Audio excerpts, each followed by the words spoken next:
Nag-joke na si Kuan. Joke na to, Kuan, Pastor Joe. Ha? Telescoping.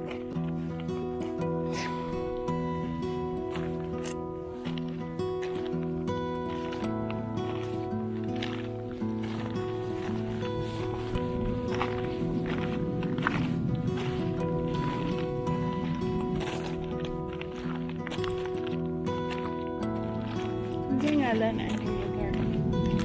Arbel?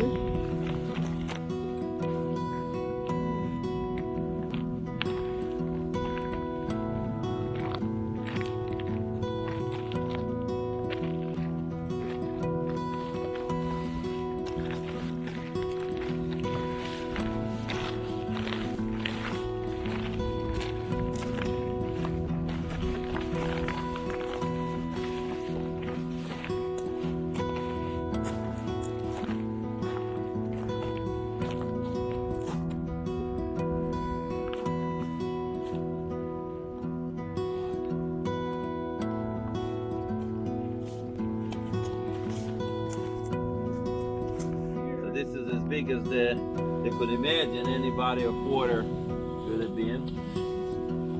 Our hotel is right there. See, there's a big white building, two buildings actually.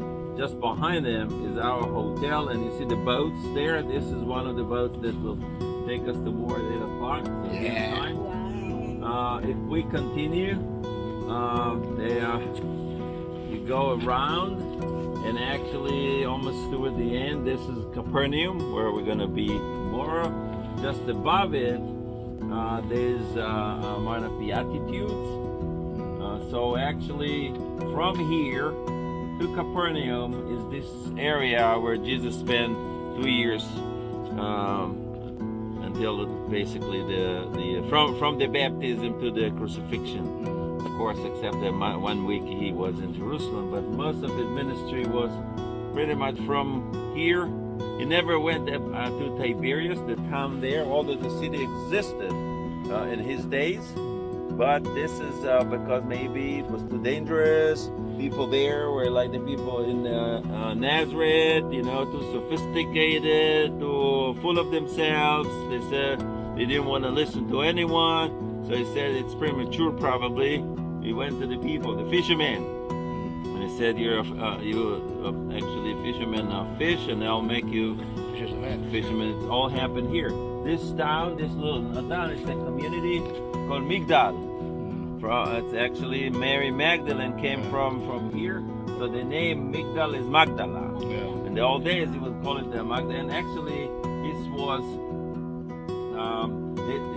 the ancient town was not here, but it was on the water. So maybe they were fishermen. Actually, people were fishermen. Now Jesus came from Nazareth. Jesus was not a fisherman by profession. Maybe he worked with his dad. His dad was a carpenter. Yeah. But the carpenter in those days was also a person who would fix boats. There was not too much work for a carpenter. Not kitchenette, no kitchens, dishwasher, and stuff like that. So he would do anything to support his family, and maybe he took a donkey, took his son with him, and they went to this area, fixed some boats. And so he knew the people, maybe he didn't know by name, but he knew the culture, he knew what was important. And this is why a lot of his teaching and preaching was around the sea and the lake and the life of a fisherman. This is stuff people could relate to. People could understand what he was talking about. Now, Nazareth is there. This is where we came from. So they walked through this valley and actually came down here. There's a little canyon. We cannot see it from here, but we could see it from a little bit behind. And actually came down along this road that they drive down. This is how we went up this morning. So actually we followed Jesus' trail, although it's in a bus and in a nice road. But actually it goes through the valley, the little canyon. They found themselves in this valley, and actually that direction behind this mountain. You see this mountain with trees there on top. Just behind it, this is the direction of Nazareth. This is where we came from. So those days, so it's not too far. It took us about 45 minutes in those days, maybe. nothing too significant. So if we continue with the lake, on the other side is what is called the Golan Heights. Actually, the Golan Heights is part of Israel now. Probably another 35, 40 kilometers to the east, that direction. But until 1967, there was a big war here called the Six-Day War. The mountains were in the hands of the Syrians. So you can imagine the Syrian army sits on top of the hills, looking down at the Israeli towns, the Israeli fishermen. Basically, they were all the way down to almost to the water. Although the water was supposed to be part of Israel, but at that time Israel could not do so much about it. And that came 1967. Israel is pushing them all the way to toward Damascus, about again, I think 30 or so kilometers. So the day after tomorrow, we will continue north from this valley. And then we'll go to Caesarea Philippi, a very, very important spot, far from here. We'll explain all about it, why Jesus bothered to walk with his disciples so far away from his area. And then we'll go to the Golan Heights, and we'll see all the way to the border with Syria. So it's going to be a pretty exciting day, a little different from what we are going to do tomorrow. Tomorrow we're going to spend most of the day around the lake, and then at the afternoon we'll go to the Jordan River to be, those of you who want to be baptized. The Jordan River, as the map we handed out, begins in the north in the mountains, which you cannot see because it's pretty hazy today. But this lake gets its water from the Jordan River in the north, and the Jordan River continues south toward the Dead Sea. So we'll be baptized in the south, not probably where exactly Jesus had been baptized by John. This maybe happened toward the place where we're going to cross to Jordan, or basically come back from Jordan. So we'll speak all about it when we'll be there. But it's the same water.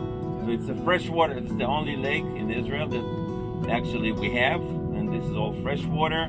The lake in the south, the Dead Sea, is salty water.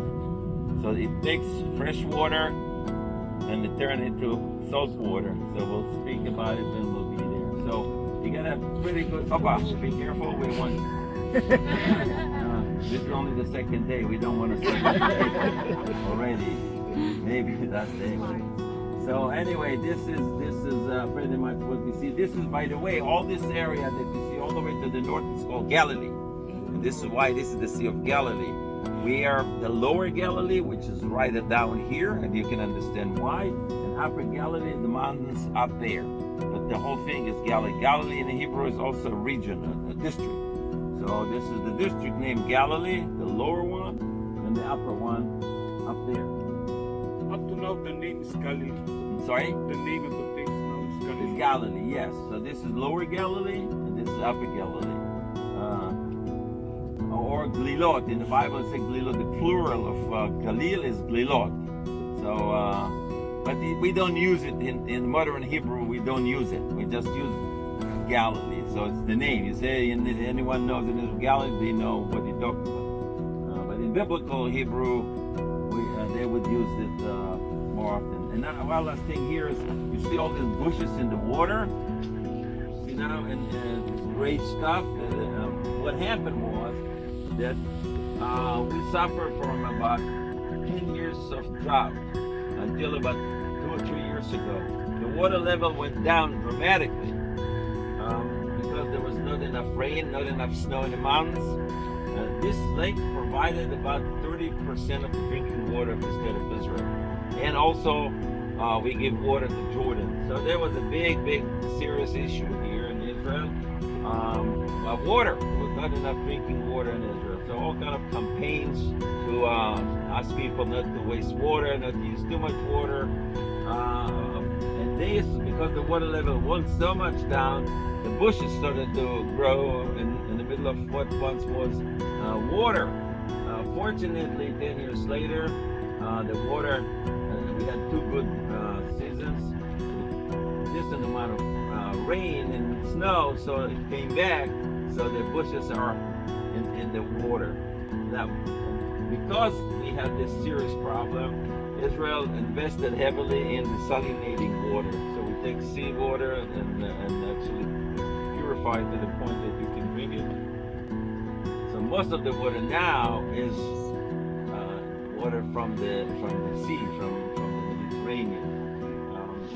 And we even think about bringing desalinated water into the lake and to keep the level kind of in a stable condition, stable level. But this is just a claim. So this is pretty much. You don't see many fishermen, although fishing was probably the main income in biblical days, simply because overfishing. You know, people said, "Oh, there are a lot of fish free. Why not?" So. And then because the water level went down, they laid their eggs among the bushes in the shoreline, and then it went down, so they didn't have a place to fish where they were actually multiplied. And now the Ministry of Agriculture actually raised the fish in laboratories and then dump the little ones, millions of them, into the water so they keep some level of fishing. It's not a main thing in this country. So it's famous to eat St. Peter fish, which is tilapia that grows here. Most of it comes from fish ponds, like they call it marine agriculture and stuff. So it's pretty much it's a very, very good day. Unfortunately, it's a little cloudy, So tomorrow, the first thing we're gonna do tomorrow is gonna take one of these boats and sail for about an hour. It's very, very beautiful.